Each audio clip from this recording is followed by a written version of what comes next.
2023년 양육훈련 또 개강 예배를 드릴 수 있게 하신 하나님께 감사와 찬양을 올려드립니다. 먼저 양육훈련에 지원하신 우리 성도님들께 감사를 드립니다. 지금 두 줄에 앉아 계신 거죠? 맞습니까? 네.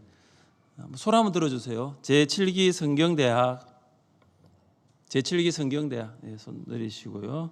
제5기 교리대학 네, 손을 내리시고요.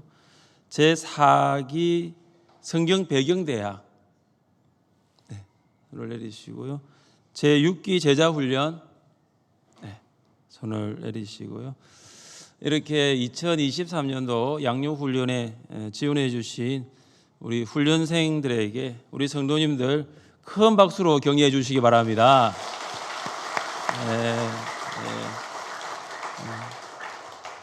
이 두 줄에 앉은 거 보니까 홍해네요, 그죠? 이 가에 있는 분들은 그냥 물이네요. 이렇게 우리 홍해가 이렇게 갈라졌네요. 가에 있는 분들도 안으로 들어오시면 됩니다. 이렇게 들어오시고요. 홍해를 같이 건너가십시다. 성경대학을 아직 수료하지 못한 성도님들 아마 평원 담당 교육자로부터 연락을 받으셨을 거예요. 제가 다 전화하라 그랬거든요. 하늘샘 교회 집사님, 권사님, 성도님들 중에 특별히 재직이상 성경대학을 아직 신청을 하지 못했다라면 제가 다 전화를 하라고 그랬습니다. 혹시 전화 받으신 분 계십니까? 물론 전화 받으신 분 중에 이미 신청하셨다고 말씀하신 분도 계셨고요. 또 어떤 분들은 전화를 받고 이제 신청하려고 합니다 하신 분도 계셨습니다. 그런데 어떤 성도님들은 몇몇 신청할 수 없는 이유를 대셨다 그러시더라고요. 아직 준비가 안 되어서 준비되고는 절대 성경대학을 못합니다. 일단 신청을 하면은 됩니다. 그리고 어떤 분들은 직장 때문에 여러분이 그 직장에 다니는 한 성경대학은 들을 수 없습니다. 그러니까 우리가 신청을 하면은 직장의 상황이 달라질 수 있습니다. 어떤 분들은 아이 때문에 이것도 제가 도와줄 수 없는 부분입니다. 그런데 제가 보니까 아이가 목요일 오전에 등원을 하고 또 등교를 하면은 목요일 오전에 시간을 낼 수만 있다면 목요일 오전에도 가능하겠더라고요. 어떤 성도님은 나이가 많았어. 근데 안 하면은 계속 나이가 많아지거든요. 지금 해야지 나이가 적지. 안 하면은 계속 50인데 내년 50 하나가 되고 52이 되고 계속 나이가 많아지죠. 10년 후면 60이 되고요. 그것 때문에 더 못합니다. 건강이 좋지 않아서 사실 이것도 많습니다. 그런데 아마 계속 건강이 안 좋아질 거예요. 나이가 많으면 건강은 또 안 좋아질 수 있죠. 오랫동안 앉아 있기 힘들어서. 근데 제가 이제 이 부분도 지난 양육훈련을 제가 계속하면서 느낀 것은 뭐냐 하면 하나님은 치료하시는 하나님이신 줄 믿습니다. 네, 하나님을 믿습니다. 내가 하나님이 기뻐하시는 이 양육훈련을 내가 받겠다고 하면 하나님 2시간 정도는 충분히 앉을 수 있는 체력을 주시는 분이신 줄 믿습니다. 그래서 이 모든 것 환경이 다 갖추어지고 난 다음에 하면 할 수가 없습니다. 그런 환경은 이미 우리에게 주어지지 않을 수 있습니다.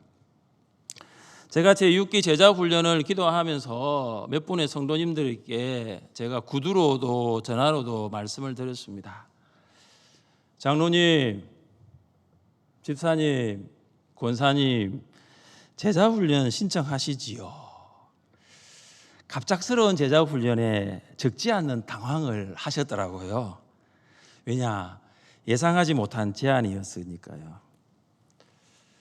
우리는 예상하지 못한 제안을 받으며 내가 어떻게 해야 하는지 어리둥절할 때가 참 많습니다. 양육훈련은 1년은 아니지만 그래도 7개월의 과정이고 매주 2시간은 보내야 하기 때문입니다. 그리고 또 제자 훈련은 조금 더 많은 시간을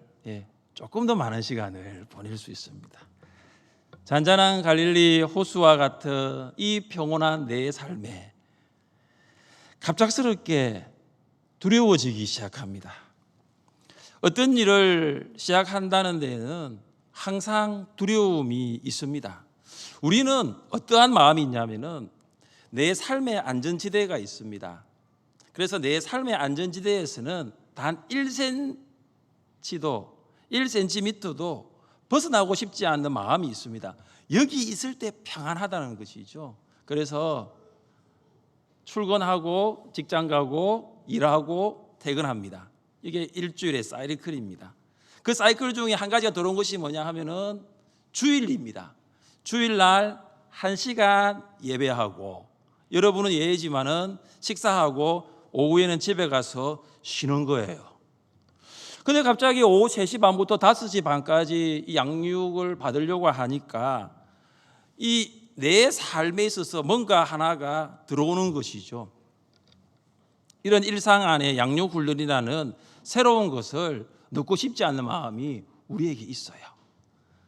지금 이대로 살아도 별 문제 없는데 그냥 지금 이대로가 좋은 것입니다. 여러분처럼 75년을 일상으로 살았던 아브라함이 있었습니다. 갈대아 우르에서 태어났고 살면서 그는 생각했을 것입니다. 갈대아 우르에서 아마 생을 마감할 것이다. 나의 삶은 이 갈대아 우르 안에 있다. 나는 절대 갈대아 우르를 1cm도 나는 벗어나지 않겠다. 아브라함의 생각이었습니다. 그런데 어느 날 하나님께서 아브라함을 부르십니다. 우리 1절을 함께 읽어보겠습니다. 1절입니다. 여호와께서 아브라함에게 이르시되 너는 너의 고향과 친척과 아버지의 집을 떠나 내가 내게 보여줄 땅으로 가라. 아멘. 아브라함은 떠날 준비가 되지 않았습니다. 어쩌면 떠날 준비보다 떠날 마음이 없었다 하는 것이 더 정확할 수 있습니다. 아브라함은 고향을 떠난다는 거 살아오면서 75년 동안 한 번도 생각해 본 적이 없었습니다. 그런데 하나님께서는 아브라함에게 사전 예고 전혀 하시지 않고 떠나라고 하십니다. 아브라함 한번 떠나볼래도 아니고 떠나는 거 어때도 아니고 떠나라고 명령을 하시는 것입니다. 아브라함이 떠나야 할 곳은 갈대아 우르입니다. 여러분, 갈대아 우르는 티그리스 강과 유프라데스 강을 끼고 있는 고대 바벨론 수메르의 도시입니다. 당시 우르는 세계 최대의 도시 가운데 하나였습니다. 주전 2000년 전의 우르는 다른 도시와는 비교할 수 없는 아주 큰 도시였습니다. 지중해에서 막대한 재물을 싣고 고대 메소포타미아 지역으로 이동하는 상인들이 반드시 통과해야 할 도시, 그곳이 우르였습니다. 그래서 우르에는 거대한 부와 무역과 지식과 기술이 함께 모여있는 집합소와 같았습니다. 문명을 처음 태동시킨 법률 문서가 발견된 곳도 우르입니다. 그러니까 많은 사람들은 편하게 살기 위해서 모여드는 도시가 있는데 그 도시가 우르였습니다. 그런데 하나님께서는 아브라함에게 우르를 떠나라고 하십니다. 내가 내게 보여줄 땅으로 가라고 명령하십니다. 내가 내게 보여줄 땅은 가나안입니다. 가나안은 우르와 달라도 너무나 다른 땅이었습니다. 문명과 문화가 없는 곳, 어쩌면은 정말로 촌스럽고 척박한 땅, 그곳이 가나안이었습니다. 가나안에서 우르로 이사 오는 사람은 있을 수 있지만 우르에서 가나안으로 이사 가는 사람은 거의 없었을 것입니다. 하나님께서 아브라함에게 우르를 떠나서 가나안으로 가라는 명령을 하셨을 때에 이 아브라함의 머리에는 많은 의문들이 가득했습니다. 왜 떠나야 하지? 나 지금 괜찮은데, 나 아무 문제 없는데 내가 왜 갈대아 우르를 떠나서 가나안으로 가야 합니까? 이런 의문이 있을 수 있습니다. 하나님께서 아브라함에게 우르를 떠나 가나안으로 가라 하신 명령의 핵심에는 우상 숭배가 있었습니다. 우르는 문명이 발달한 도시면서도 우상이 지배하는 곳이었습니다. 아브라함은 이 우르에서 태어나 자라면서 자연스럽게 우상을 접했습니다. 어쩌면 그는 이 우상이 잘못되었다는 사실조차도 알지 못했습니다. 하나님께서 이스라엘 백성들에게 이런 말씀을 하신 적이 있습니다. 같이 한번 읽어보겠습니다. 이스라엘의 하나님 여호와께서 이같이 말씀하시기를 옛적에 너희의 조상들 곧 아브라함의 나홀의 아버지 데라가 강 저쪽에 거주하여 다른 신들을 섬겼으나 내가 너희의 조상 아브라함을 강 저쪽에서 이끌어내어 가나안 온 땅에 두루 행하게 하시고. 아멘.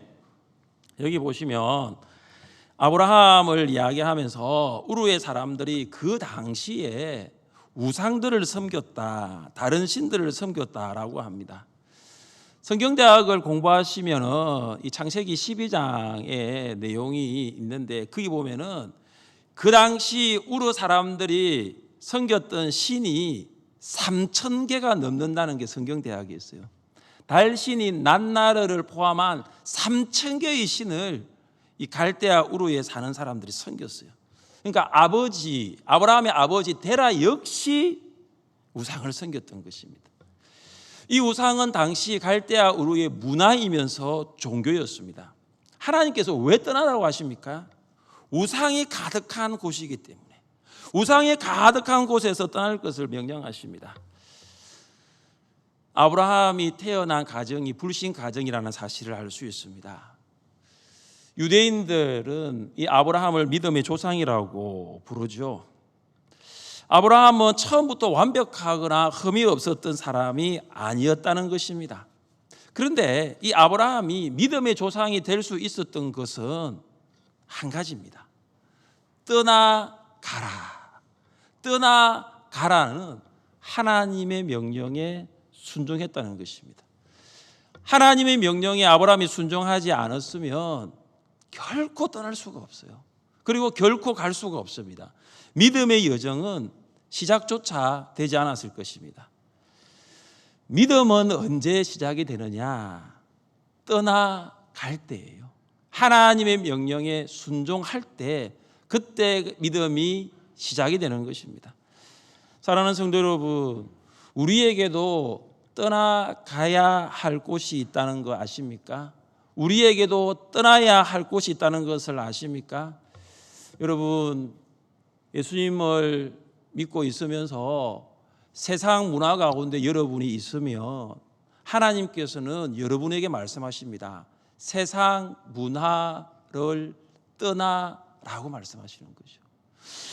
여러분 예수를 믿으면서 우상 문화가 여러분 안에 있으면 하나님께서는 그 우상 문화를 떠나라고 말씀하십니다. 여러분이 예수를 믿으면서도 여전히 육체의 정욕과 탐심 가운데 살아가고 있다면 하나님께서는 육체의 정욕과 탐심으로부터 떠나라고 하십니다. 이런 것들로부터 떠나지 아니하면 믿음은 결코 자랄 수가 없습니다. 하나님께서 가라고 하시는 명령은 누구에게나 찾아올 수 있습니다. 하나님께서 지금 여러분에게 가라고 하십니다. 하나님께서 가라고 하실 때 가실 수 있으시기를 바랍니다. 하나님의 명령에 예 하나님 제가 가겠습니다. 지금의 자리가 편안한 자리일 수 있습니다. 그런데 가라는 하나님의 명령에 순종하면 복잡해질 것 같습니다. 그런데 하나님께서 아브라함에게 이렇게 말씀하시죠.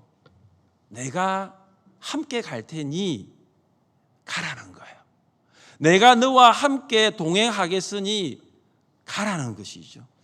하나님께서는 아브라함에게 무조건 떠나라고만 명령하신 것이 아니라 약속을 주십니다. 우리 2절과 3절 말씀을 함께 읽겠습니다. 2절과 3절입니다. 내가 너로 큰 민족을 이루고 내게 복을 주어 내 이름을 창대하게 하리니 너는 복이 될지라. 너를 축복하는 자에게는 내가 복을 내리고 너를 저주하는 자에게는 내가 저주하리니 땅의 모든 족속이 너로 말미암아 복을 얻을시라 하신지라. 아멘. 하나님의 약속이 2절과 3절입니다. 이 하나님의 약속의 핵심이 있는데 그 핵심이 바로 복입니다. 복이에요. 너는 복이 될지라. 하나님께서 아브라함에게 복을 주십니다. 아브라함의 이름을 창대하게 하십니다. 아브라함을 축복하는 사람에게 복을 주시고 아브라함을 저주하는 사람에게는 저주하십니다. 모든 사람이 누구 때문에 복을 받습니까? 누구 때문에 복을 받죠? 아브라함 때문에 복을 받는 거죠. 아브라함 때문에 복을 받는 것입니다. 아브라함의 복이 무엇일까요? 우리가 보통 아브라함의 복을 생각하면 가나안 땅을 차지하는 복, 후손을 하늘의 별과 같이 바다의 모래와 같이 많게 해주는 것, 이 생각을 우리가 할 수 있죠. 물론 맞습니다. 부자가 되는 것도 복이고 자손을 많이 얻는 것도 복입니다. 그런데 아브라함의 진정한 복은 그것이 아니에요. 아브라함의 진정한 복은 뭐냐면 하나님을 아는 기회예요. 하나님을 경험할 수 있는 기회, 이것이 아브라함에게는 복입니다. 아브라함이 75년을 살았는데 75년 동안 하나님을 전혀 알지 못했습니다. 75년 동안 하나님을 경험하지 못했습니다. 그런 아브라함이 하나님을 이제 알게 되는 것이고 하나님을 만나게 되는 것입니다. 사랑하는 성도 여러분, 또 2023년도 양육훈련을 지원하신 우리 양육훈련생 여러분, 이 양육훈련이 복임을 믿으시기를 바랍니다. 이 양육훈련이 복이에요. 내가 알지 못했던 하나님을 알게 될 것입니다. 내가 경험하지 못했던 하나님을 만나게 될 것입니다. 우리가 지난 양육훈련 수료 예배를 드리면서 성경대학, 또 교리대학, 배경대학, 제자훈련, 사회훈련 하신 분들이 나와서 간증하신 걸 보시면 여러분이 들으셨다면 알 것입니다. 아, 양육훈련은 하나님을 알아가는구나. 양육훈련은 하나님을 내가 경험하게 되는구나. 여러분, 이것이 복입니다. 훈련생들이 제자훈련을 하면서 큐티를 하는데 제가 그 큐티를 읽으면서 받은 은혜가 있어서 나누려고 합니다. 제가 숙제를 점검을 하면서 제가 참 은혜가 된다는 것은 나중에 제가 설교할 때 나누려고 다 킵해 두거든요. 오늘 이 설교를 준비하면서 다시 한번 제가 보았습니다. 훈련생들의 큐티 중에 참 은혜가 있었던 내용들이 찾았거든요. 그대로 제가 읽어드리겠습니다. 주 5일 근무로 인하여 받는 급여가 줄어드니 경제적으로 어려움이 찾아왔습니다. 이때에 경기도에 괜찮은 자리가 있는데 갈 마음이 있냐고 전 회사 동생에게 연락이 왔습니다. 근무 시간과 급여 등을 물어보니 괜찮은 자리가 확실했습니다. 급여도 지금보다 200 정도 더 많았습니다. 순간 갈등이 생겼습니다. 어떡하지? 이제야 조금 신앙의 기초가 잡혀가는데 지금 경기도에 가면 하나님을 떠난 삶을 살아갈 것만 같았습니다. 세상이 주는 풍요함보다 하나님을 믿음으로 주는 은혜와 평강이 더 크고 달콤함을 알기에 정중히 거절하였습니다. 저도 사도들처럼 고난을 기뻐하며 삶의 현장 어디에서도 하나님 말씀을 기뻐하며 전하겠습니다. 이게 제자 훈련을 받으신 훈련생이 큐티 가운데 마지막 적용과 실천이었습니다. 제가 그 적용과 실천 밑에 이런 코멘트를 달았습니다. 집사님 잘 하셨습니다. 믿음의 집을 반석 위에 세우면 비가 내리고 홍수가 나고 바람이 불어도 무너지지 않습니다. 제가 이 훈련생을 보면서 제자 훈련을 수료하고 지금도 예배자와 중보 기도자와 복음 전도자로 살아가고 있습니다. 사랑하는 2023년 양육 훈련생 여러분, 여러분이 양육 훈련을 받으면서 전혀 예상하지 못한 어려운 일들도 생길 수 있습니다. 그때 하나님을 의지하고 하나님께서 여러분과 함께 하시고 여러분을 도와주신다는 것을 경험할 수 있으시기를 바랍니다. 그리고 우리 성도님들도 양육훈련생들을 위해서 기도를 해 주십시오. 아브라함은 떠나가라는 하나님의 명령에 순종하여 무엇을 따라갔습니까? 4절을 함께 읽어보겠습니다. 4절입니다. 이에 아브라함이 여호와의 말씀을 따라갔고 롯도 그와 함께 갔으며 아브라함이 하란을 떠날 때에 75세였더라. 아멘. 해외여행은 여행 가이드를 따라가면 됩니다. 그런데 신앙여행은 여행 가이드를 따라갈 수는 없습니다. 신앙여행은 말씀을 따라가야 합니다. 아브라함이 따라간 것은 말씀이었습니다. 하나님의 말씀을 따라간다는 것은 곧 믿음입니다. 히브리서 기자가 아브라함의 믿음을 이렇게 증명하였습니다. 믿음으로 아브라함은 부르심을 받았을 때에 순종하여 장래의 유업으로 받을 땅에 나아갈새 갈 바를 알지 못하고 나아갔으며, 이 히브리서 기자가 이야기하는 아브라함의 모습을 보며 사실은 어디로 가야 할지 그 길도 알지 못하고 나갔습니다. 그런데 아브라함이 하나 붙들고 간 게 있어요. 그것이 말씀을 믿음으로 이거 하나 붙들고 갔던 거예요. 아브라함은 하나님의 말씀을 신뢰했습니다. 이거 하나 붙들었어요.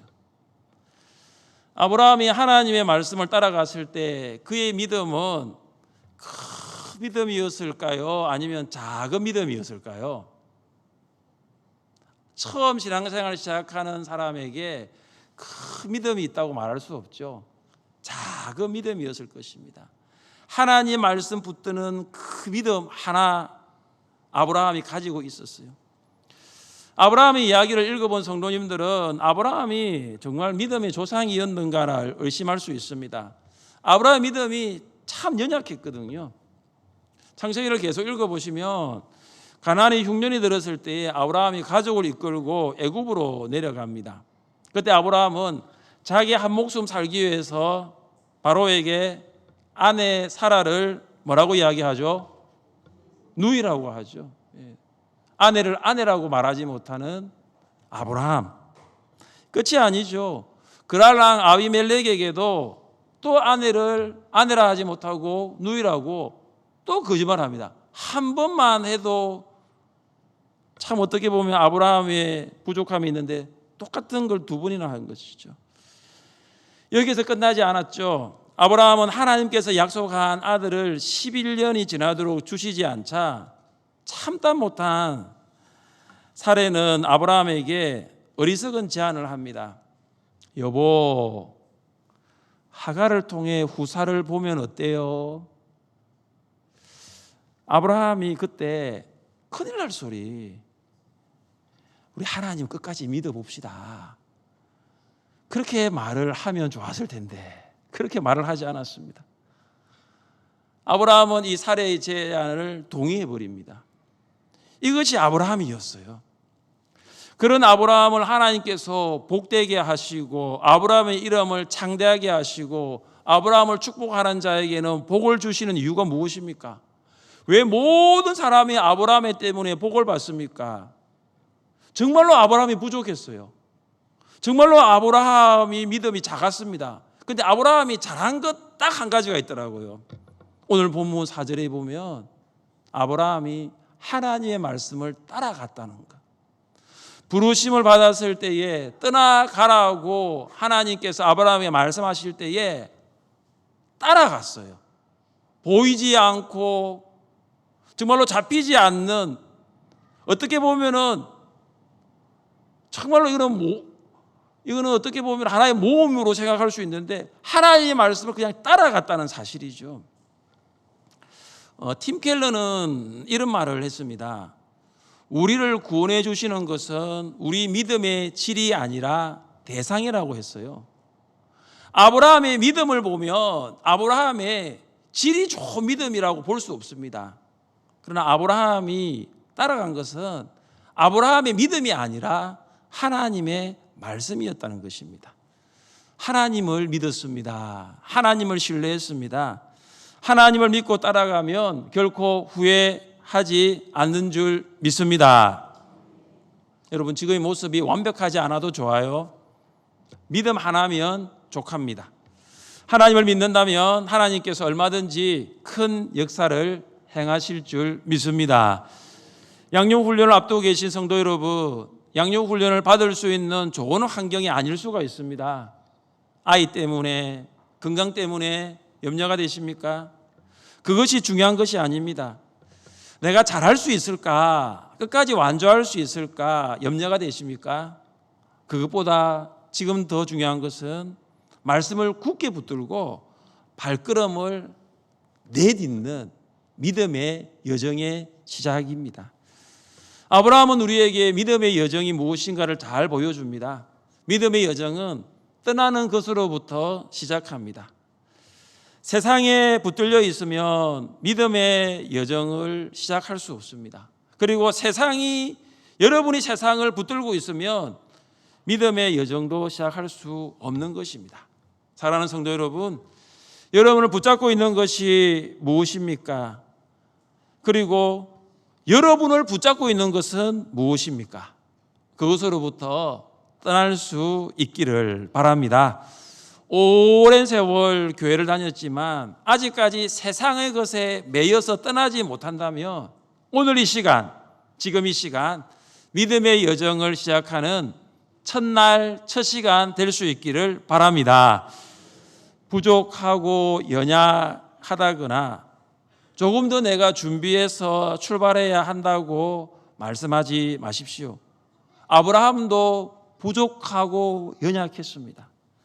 아브라함도 우리와 똑같았어요. 그러나 우리와 다른 한 가지가 있었는데 그것이 뭐냐면 하나님의 부르심을 받았을 때에 떠나갔다는 것입니다.